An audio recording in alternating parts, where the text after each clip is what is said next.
오늘 제가 다룰 주제에 대해서 들어가기 전에 먼저 짧게 말하고 싶은 게 여러분들과 함께 사역하는 것은 언제나 영광입니다. 이 자리에 있는 것도 특권이고 기쁨입니다. 이 컨퍼런스에서 여러분을 섬길 수 있는 것 다연코 여러분들은이 세상에서 가장 중요한 사람들입니다. 이 세상에서 가장 중요한 사람들은 예수 그리스도의 복음을 전하는 자들입니다. 그들은 나라를 다스리거나 기관을 운영하거나 기업을 운영하거나 대학을 운영하는 자가 아니라 이들은 영원한 변화를 가져오는 자들입니다. 생명에서 생명으로 사망에서 사망으로 이 일을 감당할 수 있는 사람들은 복음을 위해 부르심받은 자뿐입니다. 그래서 저는 지금 누구에게 말하고 있는지 압니다. 여러분은 왕들보다 왕자들보다 대통령보다 총리보다 이런 모든 사람들보다 더 중요한 사람들입니다. 그래서 우리에게 절대적으로 중요한 것은 우리가 전하는 우리의 메시지의 본질을 알아야 하고 그리고 우리의 복음의 기초를 알아야 합니다. 그래서 제가 오늘 다루려 하는 주제는 전적 타락입니다. 다른 말로 하면 인간의 원하지도 않고 할 수도 없는 상태에 대한 테마 곧 그게 복음의 테마인데요. 복음이 말하는 건데요. 성경을 펴시면 우리가 같이 몇 구절을 볼 것이고요. 그리고 나서 이 주제에 대한 중요점에 대해서 얘기하고 나서 다시 성경으로 돌아오겠습니다. 요한복음 5장 39절 40절 주님이 말씀하세요. 너희가 성경에서 영생을 얻는 줄 생각하고 성경을 상고하거니와 이 성경이 곧 내게 대하여 증거하는 것이로다. 그러나 너희가 영생을 얻기 위하여 내게 오기를 원하지 아니하는도다. 그래서 이 성경을 상고하는 자들 그때 당시에 성경을 상고함으로 영생을 얻고자 하는 자들 그리고 영생을 얻고자 하는 자들이 상고하는 그 성경은 예수에 대해서 증거하고 있는데 그럼에도 그들은 예수께 나오기를 원하지 않았습니다. 왜 그랬던 걸까요? 요한복음 6장 44절로 가겠습니다. 아무도 내게 올 수 없느니라. 나를 보내신 아버지께서 이끌지 아니하시매니 교리이 인간이 원하지 않고 그리고 불능하다는 불가능하다는 교리는 아마 가장 많이 공격받는 교리일 것입니다. 그게 의도적이든 의도적이지 않던 죄인들이 스스로 자신을 구원할 가능성이 전무하다는 것. 아니면은 그 구원을 받기 위해서 아무 기여도 할 수 없다는 것. 죄와 신의 진노로부터. 이 교리는 가장 공격받는 교리이고 크게 보면은 아마 가장 미움받는 교리일 것입니다. 그렇기 때문에 이것은 가장 기독교적인 교리입니다. 왜냐면 인간에 대한 세상의 의견과 전혀 반대됩니다. 모든 세상의 모든 종교들은 행위로 의롭게 되는 구조입니다. 그리고 그 모든 종교들의 기반에는 그러니까 진정한 믿음, 진정한 복음이 아닌 그 모든 종교들의 기반에는 사람이 선할 수 있고 그리고 어느 정도 충분히 선해져서 자신의 구원에 기여를 할 수 있다는 아이디어입니다. 그래서 그렇게 함으로써 신의 자비를 얻을 수 있다고 생각하고 영생을 얻을 수 있다고 생각합니다. 그런데 이 전적 타락의 교리는 지금 말했던 이런 모든 거짓 종교들의 공통적인 교리와 정면으로 충돌하기 때문에 그렇기 때문에 가장 공격을 받는 기독교 교리입니다. 왜 이렇게 말하는 게 이거밖에 없거든요. 유일하게 너무나 확실하게 기독교적인 교리이기 때문에 왜냐하면 인간이 자신의 구원을 위해 기여할 수 있다는 게 전무하다는 것을 가르치기 때문입니다. 이 교리는 거스르는 교리예요. 그래서 죄인들을 매우 불편하게 만들고요. 왜냐하면 타락한 인간의 가장 지배적인 특징 가운데 하나가 인간의 교만의 근거에서 자기 상태에 대해 속이는 거예요. 그래서 자기 상태를에 대해서 자신이 미혹되어 있습니다. 죄인은 자신의 참된 상태를 보려 하지 않고 그리고 어느 정도는 자신이 선하다고 확신을 하고 있어요. 사람들은 그래서 자신이 악하다는 것을 부인하고요. 자신의 삶에 죄가 있다는 것도 부인하고 자신의 소위 말하는 그 선함 속에 있는 악을 보지 못하고 자기 종교 속에 있는 악도 보지 못합니다. 그들이 부정해요. 자신이 고칠 수 없이 악하며 하나님을 대적하고 있고 어떤 참된 선도 행할 수 없다는 사실을 어떻게 해서 부인합니다. 왜냐면 그들은 미혹되어 있기 때문인데. 그리고 참 하나님을 부르는 사람들도 있고 예수의 이름을 부르는 사람들도 있는데 그리고 하나님을 사랑한다고 주장하는 사람들도 있지만 그러나 실제로는 그들은 참 하나님을 미워하고 있습니다. 그들은 자기들이 만들어낸 신에 대해서 감정적인 애정을 가질 수도 있지만 참 하나님은 실제로 미워하고 사랑할 수가 없습니다. 그리고 그들에게 얘기를 해주면 그들 안에 선한 것이 아무것도 없다. 그리고 하나님을 기쁘시게 할 수 있는 것도 전혀 없다. 너희들이 인간적인 선을 행할 수 있고 인간적인 자손을 베풀 수 있고 사람들의 눈에는 도덕적이고 고상할 수도 있지만 그러나 하나님과의 관계를 회복하고 천국에 들어가기 위한 기준을 만족시킬 수 있는 것은 너 안에 없다라고 얘기를 하면 그것을 거부하고 미워합니다. 싫어합니다. 이 점에서 이것이 가장 역설적인 교리인데 왜냐면 자신이 그렇게까지 나쁘지 않기에 구원에 아무 기여도 할 수 없다는 사실을 부인하고 있느니 사람들에게 너희 삶에 죄가 있다는 것을 인정하고 그리고 하나님은 그 죄에 대한 영원한 책임을 물으실 권리가 있다라고 말하는 교리이기 때문에 저들이 받아들이지 않습니다. 거짓 종교는 모든 죄 가운데 가장 악한 죄가 됩니다. 그것은 첫 계명을 깨트리는 것인데 내 하나님 여호와를 사랑하고 하나님 외에 다른 신을 두지 말라. 그리고 그래서 종교는 이 교리를 무효화시키는 것이 아니라 오히려 이 교리를 증명해 줍니다. 그래서 인간은 너무나 깊이 죄 가운데 있어서 자기 손으로 거짓 신들을 만들어내고 종교를 만들어서 참 하나님을 향한 자신의 미움을 드러내는 것입니다. 저한 번연이 이렇게 말했어요. 내가 평생 드린 최고의 기도에도 온 세상을 정죄하기에 충분한 죄가 담겨 있었다. 그리고 이사야가 이렇게 말합니다. 우리의 의은 다 더러운 옷과 같으며 이게 원래 원어인은 걸레예요. 걸레고 아니면 여자가 생리 때에 차고 있었던 그 천조각인데 이것은 매우 더러운 표현입니다. 제가 염려하는 것은 오늘날 너무 많은 복음주의 지도자들이 전적 타락의 진리를 미워하는 것처럼 보이고요. 반대하는 것처럼 보이고 마치 성경의 하나님을 미워하는 것처럼 왜냐하면 그들은 계속해서 죄인에게 그의 선함에 대해서 오해하게 만들고 참 하나님을 자기들이 만들어낸 온순하고 길들여진 신 뒤에 숨겨버립니다. 이 교리는 지금 가장 강조되어야 할 때인데 오히려 가장 약화되고 있고요. 약화되고 있고 거짓 신앙 체계들은 모두 인간의 선함을 주장합니다. 인간 안에 구원에 어떤 방식으로든 기여할 만큼의 선이 있다고 말해줍니다. 이것이 조작적인 교회 성장 전략의 기초가 되거든요. 이 전적 타락 교리를 거부하고 경멸하고 깎아내리고 축소시키고 무시하는 자들은 제 생각에 그들은 십자가의 공개적인 원수들만큼이나 복음의 전진을 가로막았습니다.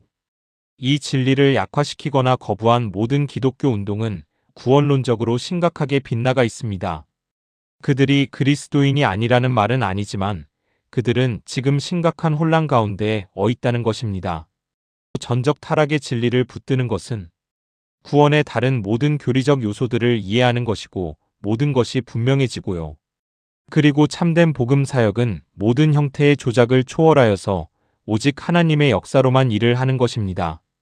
가장 하나님께 영광을 돌리는 교리이고 그리고 하나님께 모든 영광을 돌리는 것이고 인간에게는 아무 영광도 남기지 않는 것입니다. 만약에 기독교 신앙에 대해서 지금 막 처음 발을 들여놓은 사람이라면은 전적 타락교리가 최근에 생겨난 것처럼 느낄 수도 있는데 왜냐면 자유의지라는 교리가 오늘날 너무나 인기가 많기 때문에 사람들이 전적 타락교리를 들으면 이걸 새로운 것이라고 생각을 해요. 요즘 생겨난 것이라고. 그래서 사람들은 인간의 자유의지가 구원에 기여할 수 있다는 생각이 전정통신앙이라고 여기고 있는데 하지만 실제로는 이 전적 타락교리가 가장 역사적인 교리입니다.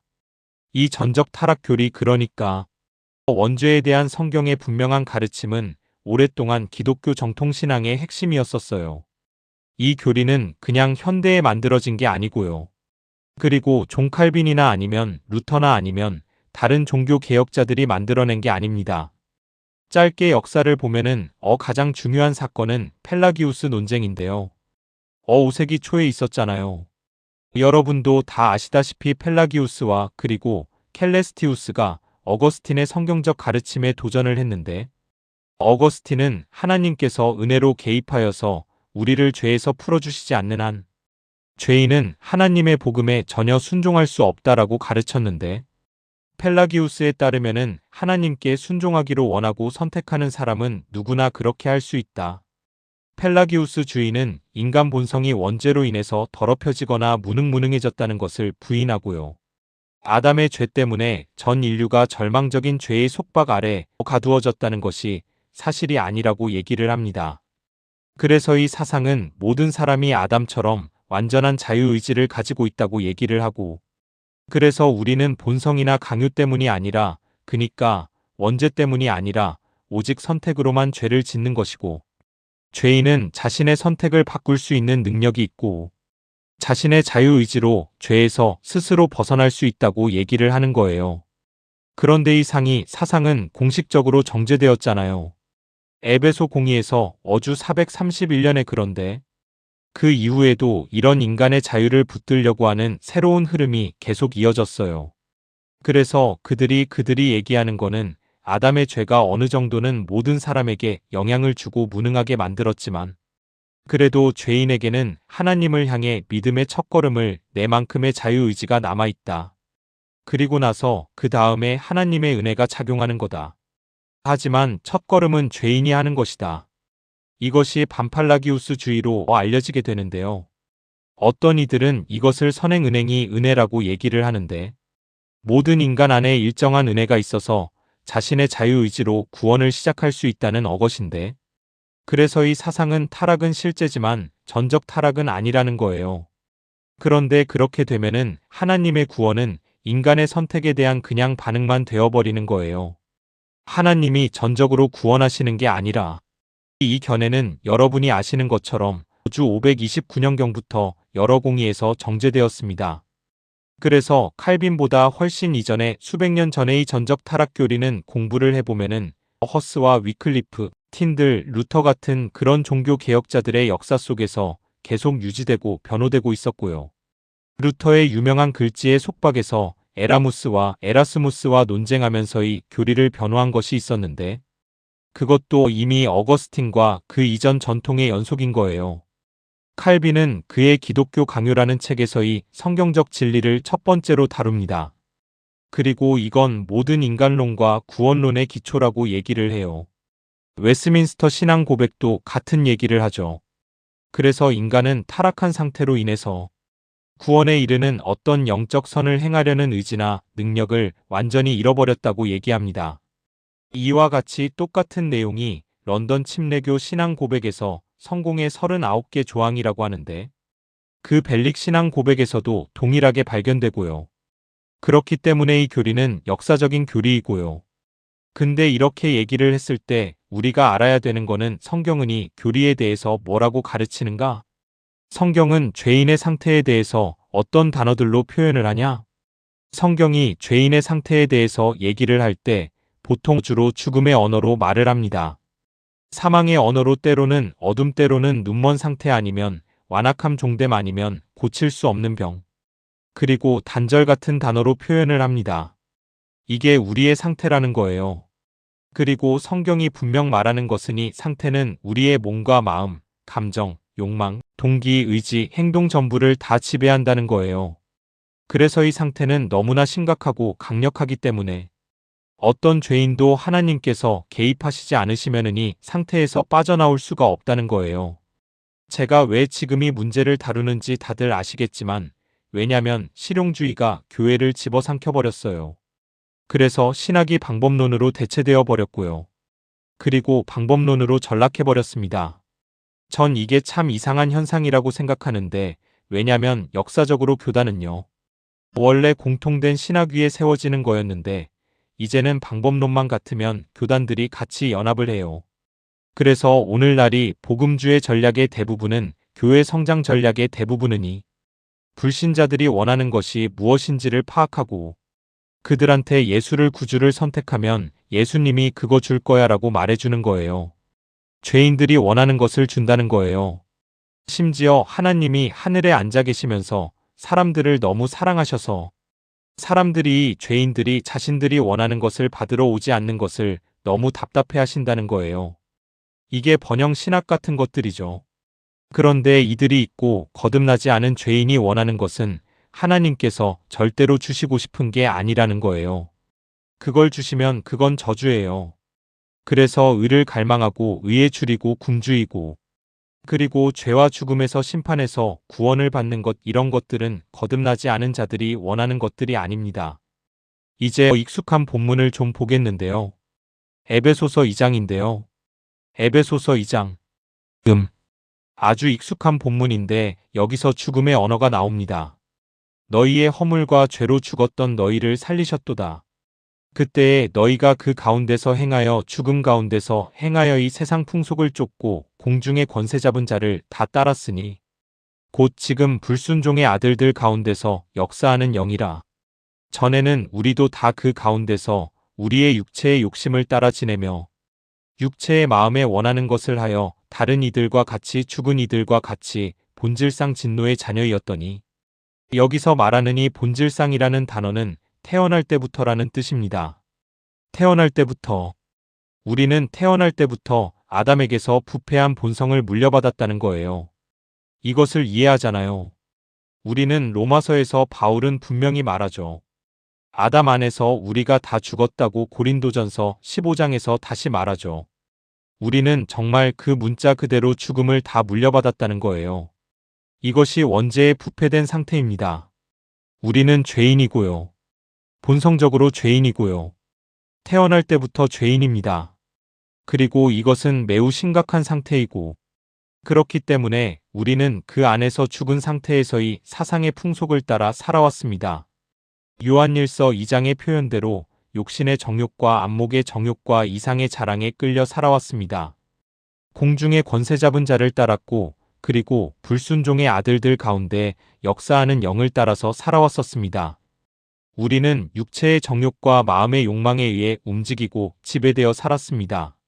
만약에 이 상태가 바뀌려면 반드시 하나님의 은혜가 있어야 하는 것입니다. 4절에서 말하죠.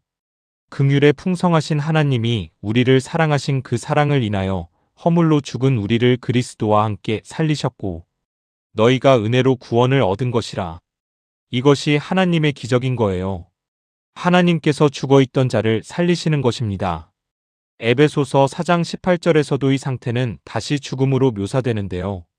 저희 총명이 어두워지고 저희 가운데 있는 무지함과 저희 마음이 굳어짐으로 말미암아 하나님의 생명에서 떠나 있도다.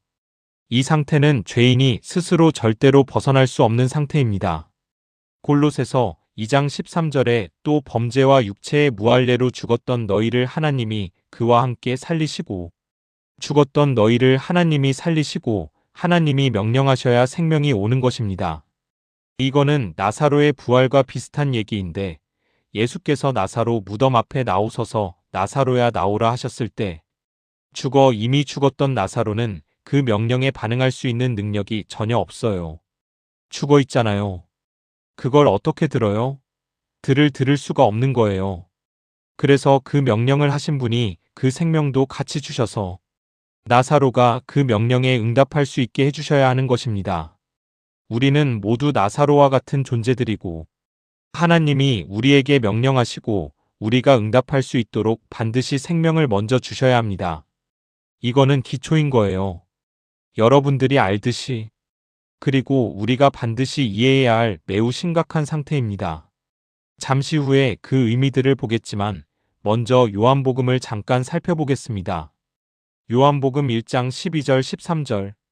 영접하는 자 곧 그 이름을 믿는 자들에게는 하나님의 자녀가 되는 권세를 주셨으니 이는 혈통으로나 육정으로나 사람의 뜻으로 나지 아니하고 오직 하나님께로서 난 자들이라. 사람의 뜻으로 나지 아니하고 오직 하나님께로서 난 자들이라. 여기 오해의 여지가 없잖아요. 분명하잖아요. 구원은 하나님의 역사입니다.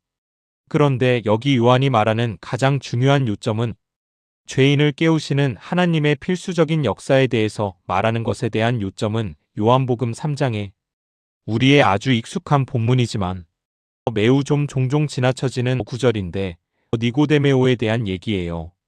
거듭나지 아니하면 하나님의 나라를 볼 수 없다고 하셨어요. 다시 태어나지 아니하면 예수께서 3절에서 얘기하시죠. 니고데모의 니고데모가 물어봅니다. 사람이 늙으면 어떻게 날 수 있습니까? 다시 날 수 있습니까? 두 번째 모태에 들어갔다가 나올 수 있습니까? 니고데모가 바보가 아니에요. 이스라엘 선생이에요. 비유로 말씀하시는 거 이해했고 그 비유를 받아서 이렇게 물어보는 거예요. 어떻게 이런 일이 가능하냐고 물어보는 거예요. 어떻게 가능합니까? 이건 스스로 할 수 없는 게 아닙니까? 스스로 자신을 낳는 건 불가능합니다. 이게 포인트예요. 그게 포인트예요. 이해한 거예요.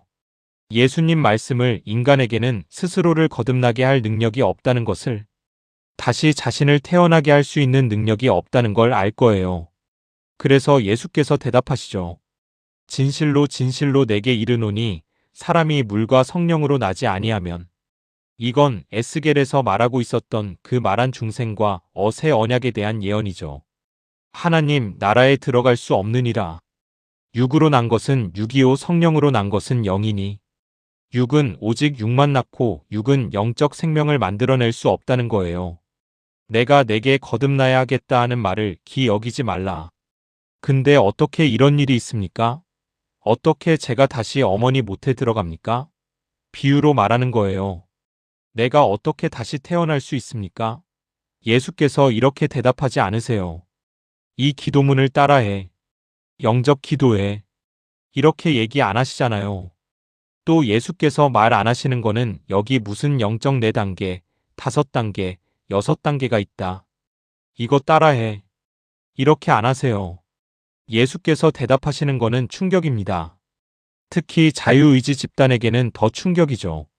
예수께서 말씀하시기를 바람이 의미로 불매 내가 그 소리를 들어도 어디서 와서 어디로 가는지 알지 못하니 성령으로 난 사람은 다 이러하니라. 이게 도대체 무슨 대답이 이럽니까? 우리 주님께서 말씀하시는 건 이건 너한테 달린 게 아니야. 성령께 달려 있는 거야. 그리고 성령이 언제 어디서 어떻게 역사하시는지는 넌 아무 통제권이 없어. 너한테 통제권이 없는 거야. 넌 할 수 없어. 이것이 하나님의 역사예요. 반드시 하나님의 역사여야만 합니다. 육은 육을 낳기 때문에 죽은 자는 스스로 자신에게 생명을 줄 수가 없어요. 성령은 그가 원하시는 자에게 생명을 주십니다. 그래서 그 일이 일어나는 것을 우리가 목격은 할 수 있지만 그것을 일어나게 만들 수는 없는 거예요. 이것은 성령의 역사입니다. 요한복음 5장 21절에서 아버지께서 죽은 자들을 일으켜 살리신같이 아들도 자기의 원하는 자들을 살리시느니라. 원하는 자들을 성령과 아들께서 동일한 말씀을 하시는 거예요. 이 일은 하나님의 주권적인 능력이라고. 그리고 우리가 이미 봤던 것처럼 요한복음 6장 44절 나를 보내신 아버지께서 이끌지 아니하시면 아무도 내게 올 수 없느니라. 요한복음 8장 36절 아들이 너희를 자유케 하면 너희가 참으로 자유하리라. 이것은 아들의 역사이고 성령의 역사이고 그리고 이끄시는 아버지의 역사입니다. 이 본문 어디에도 예수께서 죄인의 능력을 옹호하지 않으세요. 어디서도 예수께서 자유의지를 옹호하지 않으세요. 물론 죄인에게 의지는 있습니다. 그리고 그 의지는 구원의 역사 속에서 성령에 의해 작동됩니다. 하지만 그 의지는 자유로운 의지가 아니에요. 모든 죄인은 살아있는 리빙데드, 그러니까 걸어다니는 시체입니다. 그래서 성경이 그들의 마음은 만물보다 더 거짓되고 심히 부패했다고 말하잖아요. 예레미야가 말하잖아요. 저들은 무능하다. 그래서 표범이 그 반점을 바꿀 수 없듯이, 그리고 구수인이 아프리카인이 그 피부색을 바꿀 수 없듯이 저들도 그렇게 할 수가 없다. 그의 마음뿐 아니라 그의 생각도 부패했고 그래서 모든 면에서 인간은 무능하고 불가능하다. 로마서 8장 7절의 육신의 생각은 하나님과 원수가 되나니 이는 하나님의 법에 굴복치 아니할 뿐 아니라 할 수도 없음이라. 육신에 있는 자들은 하나님을 기쁘시게 할 수 없느니라. 아마 이게 이 죄인의 절대적 무능을 가장 분명하게 보여주는 본문일 텐데, 죄인은 그래서 스스로 참 하나님을 인정하려고 하지 않고요. 그리고 죄인은 스스로 복음을 받아들일 수 있는 능력이 없다는 거예요. 고린도전서 2장 14절 육에 속한 사람은 하나님의 성령의 일을 받지 아니하나니 저희에게는 미련하게 보임이요 그 이유는 그의 본성이 타락했고 부패했고 원하지도 않고 할 수도 없다는 것입니다. 인간은 이것들을 이해할 수 없다. 왜냐? 이것들은 영적으로 분별돼야 하는 것들인데 인간은 영적으로 죽어 있다. 고린도후서 고린도전서 12장 3절의 성령으로 아니하고는 누구든지 예수를 주시라 할 수 없느니라. 고린도후서 4장 4절에 이 세상 신이 믿지 아니하는 자들의 마음을 혼미케 하여 그리스도의 영광의 복음의 광채가 비치지 못하게 함이니 그리스도는 하나님의 형상이니라. 이게 겹쳐있는 눈멀인데 그들은 자신의 타락으로 눈멀었고 원죄로 그리고 또 눈멀었고 자신의 부패로 눈물었습니다. 그리고 이 세상의 신에 의해 이중으로 눈물었어요. 무엇이 이것을 해결할 수 있습니까? 5절에서 우리가 우리를 전파하는 것이 아니라 오직 그리스도 예수의 주되신 것과 또 예수를 위하여 우리가 너희의 종된 것을 전파함이라. 그러니까 우리는 그리스도를 주라고 전하고 우리가 그의 종인 것을 전한다는 것인데 그러면 어떻게 되냐? 6절에서 어두운 데서 빛이 빛이라 말씀하셨던 그 하나님께서 지금 창세로 돌아가는 거예요. 처음에 빛이라 있으라 말씀하신 그 하나님이 예수 그리스도의 얼굴에 있는 하나님의 영광을 아는 빛을 우리에게 비춰주신다는 거예요. 다시 말하지만 이것은 하나님의 기적이에요.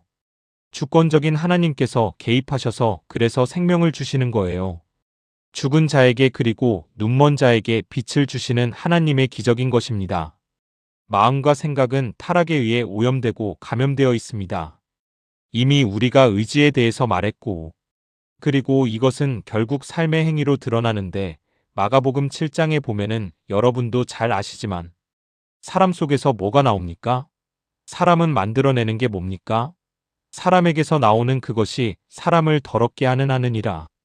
이는 속에서 곧 사람의 마음에서 나오는 것은 악한 생각, 곧 음란과 도적질과 살인과 간음이요 탐욕과 악독과 속임과 음탕과 흘기는 눈과 회방과 교만과 광패니 이 모든 악한 것들은 사람 안에서 나와서 그를 더럽힌다는 것이고 그의 삶을 더럽히고 왜냐하면 그것들이 그의 마음에서 나오기 때문인데 그리고 또 하나의 본문을 여러분도 잘 알고 있을 텐데 잠깐 보겠습니다. 제가 여러 번 이것에 대해서 강의했지만 로마서 3장입니다. 의인은 없나니 하나도 없으며 깨닫는 자도 없고 하나님을 찾는 자도 없고 가능성도 없고 능력도 없고 그리고 아무런 소망도 없습니다. 우리 스스로에게는 그래서 결론은 인간은 악하고 이기적이며 원하지도 않고 할 수도 없고 왜냐면 그는 죽어있기 때문에 인간은 자신의 죄를 사랑하고 그리고 어두움을 사랑합니다. 그래서 이기적인 정욕 속에서 살아가고 그래서 자기 손으로 신을 만들어 놓고 자신이 그 신을 만족시킬 만큼 충분히 선하다고 스스로를 미혹하면서 만족합니다. 그는 자신의 죄 속에서 죄를 볼 순 있어도 자신의 선함도 죄라는 것을 보지 못하고 자신이 만든 종교 속에 있는 죄도 보지 못하고 그리고 그 소위 선함 속에 있는 죄가 가장 가증한 죄인데 왜냐면 거기에 미혹이 있고 그의 종교 속에 있는 죄가 가장 신성 모독적인 것입니다.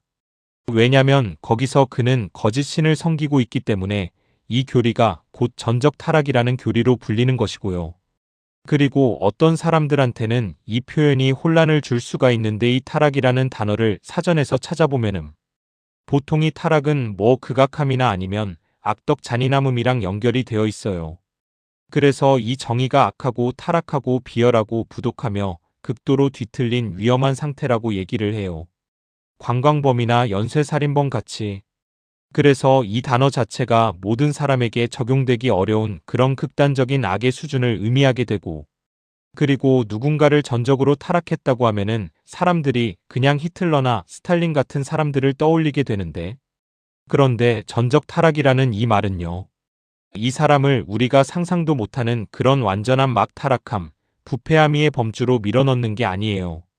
그래서 무슨 히틀러나 그런 스탈린 같은 사람만을 말하는 게 아니고 전적 타락이라는 말의 의미는 단순한데 인간은 오직 죄밖에 지을 수 없다.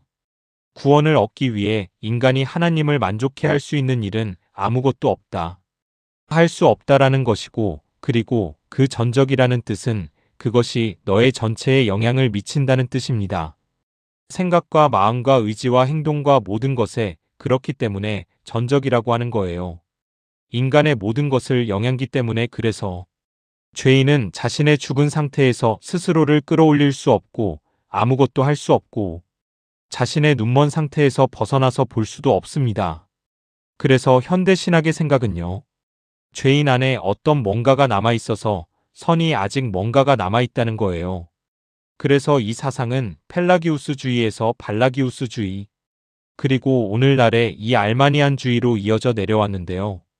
그리고 이게 이 웨슬리에 의해서 더 자세하게 정리가 되었는데, 이 웨슬리는 좀 약간 망가진 칼빈주의하였는데, 웨슬리는 하나님께 모든 영광을 돌리기 원했어요. 근데 동시에 인간 안에서 스스로 구원을 시작할 수 있는 어떤 지점이 있다고 이제 얘기를 한 거예요. 그래서 그 체계가 사실상 복음주의 기독교를 다 장악했고요. 지배적인 시스템이 되어버렸어요. 그래서 대부분의 부흥운동 뒤에 이 사상이 있고요. 대부분의 전도 방식 뒤에 있습니다. 죄인 안에 반응할 수 있는 어떤 것이 있다는 존재예요. 그래서 이게 마치 자유국가에서 이 권리처럼 여겨져요. 우리가 이 의지를 갖고 있다는 게 하나님이 죄인에게 스스로 결정할 권리를 주시지 않으면 공정하지 않다고 생각하는 거예요. 그래서 성령의 도움 없이도 죄인이 먼저 움직여야 한다고 말을 하는 것인데 이게 바로 알마니안 신학입니다. 죄인이 먼저 움직여야 하고 그러면 하나님이 그 죄인의 움직이게 될 움직임에 대해서는 거예요. 그런데 성경이 가르치는 것은 이것인데 죄인이 그렇게 못한다는 거예요. 하려고 하지도 않는다는 거예요. 그는 무능하고 원하지도 않는다. 그 인간에게는 첫걸음을 내딜 능력도 없고 그럴 의지도 없고 그러고 싶어 하지도 않는다. 그래서 그가 하는 첫 움직임은 진짜가 아니라 거짓이고 타락한 욕망에 따른 하나님을 향한 거짓된 접근이라는 거예요. 만약에 인간이 먼저 한다면 그래서 이 인간한테 하나님이 내가 원하는 걸 다 주시기를 원한다. 너의 소망을 채워주기를 원한다.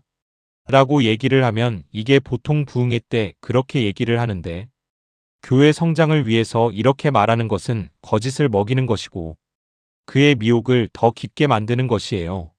한편으로는 참 하나님을 가리고 있는 것이고 다른 한편으로는 죄인을 계속 속이는 것입니다. 하나님께서 죽은 영혼 위에 능력으로 역사하셔서 참 생명과 깨달음과 회개와 믿음을 주시지 않는 한 아무도 참된 믿음으로 참 하나님께 나올 수는 없는 것입니다.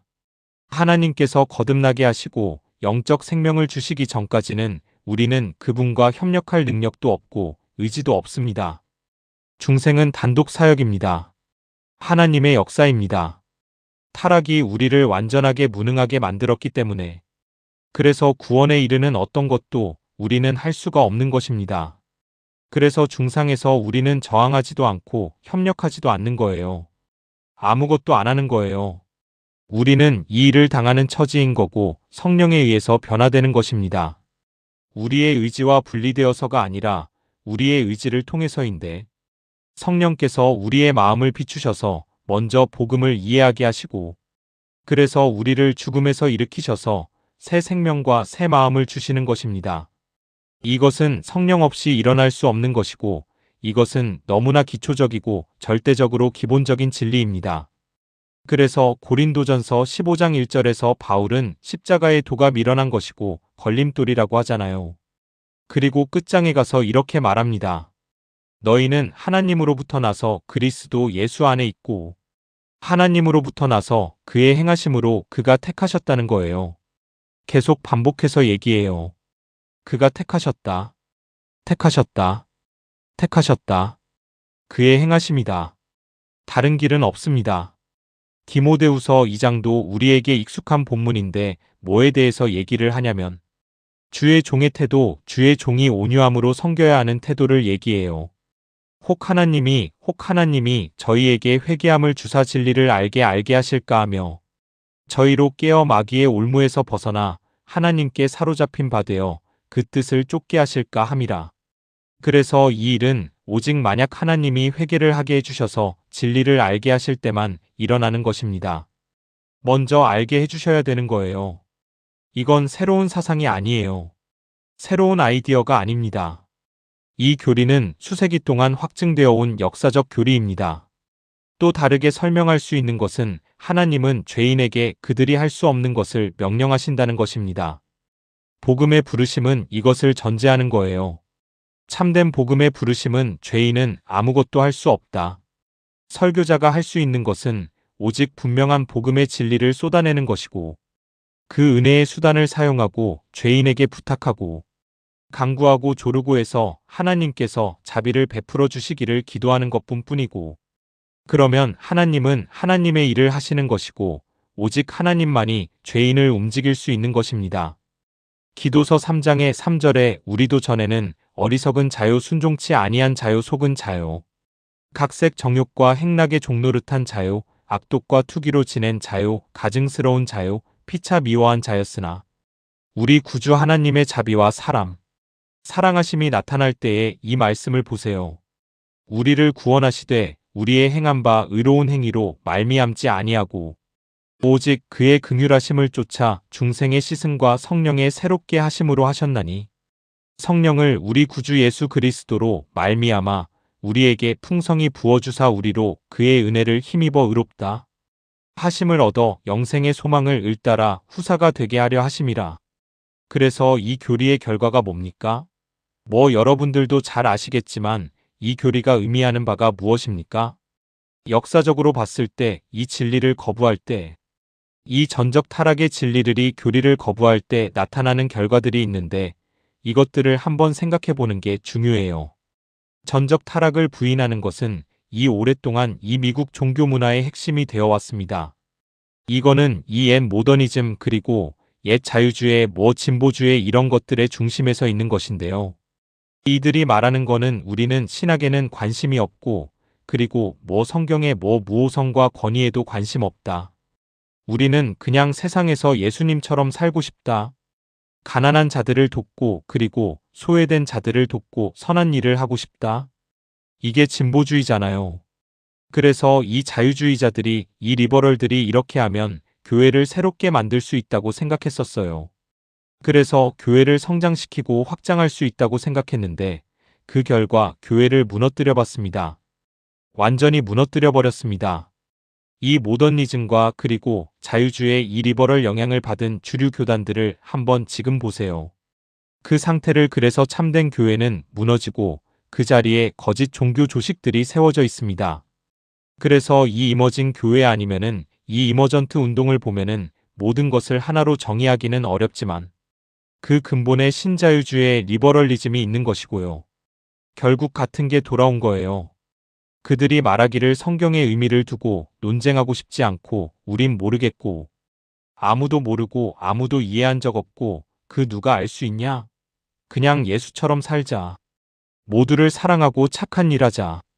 가난한 자를 돕고 소외자를 돕고 그렇게 살자.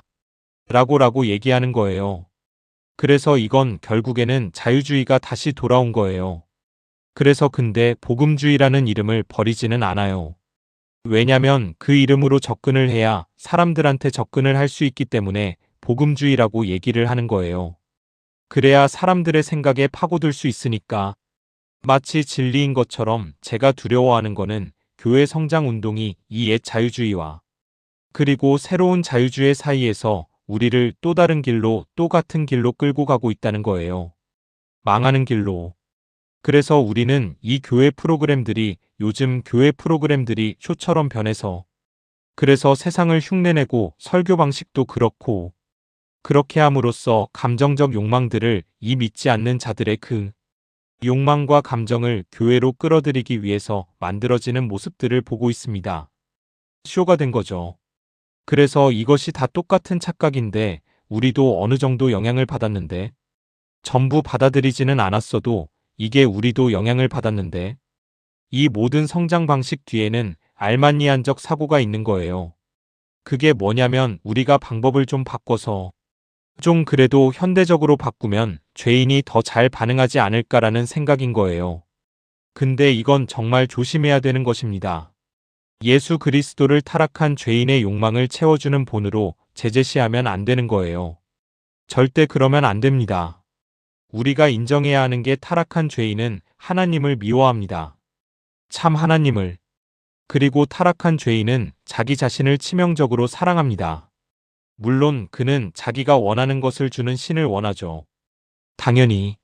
하지만 성경적인 접근은 죄인의 자기 숭배를 완벽히 무너뜨리고 그의 자기 확신을 무너뜨리고 그리고 그의 교만을 공격하고 그의 종교와 영성에 대한 확신을 산산조각 내버립니다. 그래서 하나님의 율법의 무게 아래 그를 짓눌러서 그가 죄인이라는 것을 드러내고 그의 모든 욕망이 악하다는 것을 드러내는 것이 성경이 하는 일입니다. 그래서 우리는 죄인에게 요구해야 돼요. 너를 미워해라. 내 자신을 미워해라. 너의 모든 야망을 내려놓고 죄를 회개하고 우리 주 예수 그리스도의 하나님 아버지를 사랑하라고 요구해야 하는 것입니다. 그리고 이 메시지를 통해서 하나님은 죄인을 깨우시는 거고 그리고 그 죄인을 회개와 믿음으로 이끄시는 것입니다. 그래서 그 죄인을 묻고 있는 바로 그 욕망에 호소하면서 그 속박에서 구원받아야 한다고 설득하려 하면 안 되는 것입니다. 그게 뭐 하는 겁니까? 그래서 물질주의 아니면 성적 쾌락, 아니면 개인적 야망 더 나은 삶 성공 이런 것에 절대 호소하면 안 되는 거예요. 그것은 죄인을 임의도 묻고 있는 바로 그 요소들에게 호소하면서 그 속박에서 구원받아야 한다고 설득하는 거예요. 이게 모순이잖아요. 죄인에게 외치세요. 도망가라고 그의 본성적인 모든 것, 그를 강하게 묶고 있는 모든 것으로부터 도망쳐라. 이 모든 것으로부터 도망쳐서 십자가로 달려가라고 외치세요. 심판에서 구원받아라. 라고 말하는 것입니다. 그래서 이렇게 물에 탄 설교는 강양팍한 사람을 만듭니다. 이렇게 변질된 물에 탄 메시지를 전하면 팍하고 이기적인 사람들이 만들어지고 단단한 진리를 전하면 그 진리가 양팍한 마음을 깨뜨리고 상한 심령의 사람들을 만들어내는 것입니다. 그래서 문화마다 메시지를 바꾸면 안 되는 것입니다. 상황이 바뀐다고 해서 현실이 바뀌는 것이 아닙니다. 현실은 외적으로 있는 것이 아니라 외부에 있는 게 아니라 사람 심령 안에 있는 거예요. 그리고 그 모든 심령은 마음은 다 똑같습니다. 죄인의 마음은 동일합니다. 그래서 바울의 메시지는 변하지 않은 거예요. 유대인에게도 이방인에게도 변하지 않았고 물론 출발점이 다를 수 있어요. 창조에 대해서 얘기할 수 있고 아니면 다른 것에 대해서 얘기해서 시작은 할 수 있지만 그 복음은 변하지 않는 것이고 그 복음 메시지는 변하지 않고 바울은 나라마다 나라에서 나라로 다니면서 어디를 가든지 그 동일한 메시지를 전했습니다. 그때 당시에는 미디어가 없었는데도 문화가 분명히 구분되어 있었어요. 그래서 지역 문화, 도시 문화, 마을 문화 이렇게 다 분명하게 나뉘어져 있었고요. 섞이지 않았거든요. 근데 오늘날 모든 문화에 맞추어서 말하려고 하는 건 가능하지도 않잖아요. 어떻게 다 맞춥니까? 그래서 바울은 이런 모든 것들을 무시한 거예요. 완전히 무시했습니다. 변하지 않는 진리가 하나 있습니다. 모든 마음은 같고 또 하나의 변하지 않는 진리는 모든 사람은 동일한 메시지, 동일한 복음이 필요하다는 것입니다. 하나님의 역사는 마음의 역사이고 생각을 변하게 하는 역사입니다. 그리고 하나님께서 마음과 생각을 변화시키는 도구는 오직 하나님의 말씀인 것입니다. 죄인은 어디에 살든 어느 시대든 어느 나라에 있든 다 똑같습니다. 언제나 같습니다. 이것은 제가 여러 해 동안 전 세계를 다니면서 설교하면서 하나님께서 저에게 허락하신 경험입니다. 수많은 언어와 다양한 통역을 통해서도 메시지는 변하지 않습니다. 절대 결코 변하지 않습니다. 그리고 마지막으로 한 가지 실제적인 적용을 말할 텐데요. 여러분이 다 아는 얘기지만 여러분을 제가 격려하기 위해서 나누는 건데 온유하세요. 겸손하세요. 복음을 전하는 사람만큼 겸손해야 할 사람은 없습니다. 왜냐하면은 우리는 유일한 직분인데 우리가 갖고 있는 직분이 이게 유일한데 우리가 하는 모든 일에 대해서 어떤 공로도 주장할 수 없는 유일한 직분이 바로 목사인 거예요. 설교자인 거예요.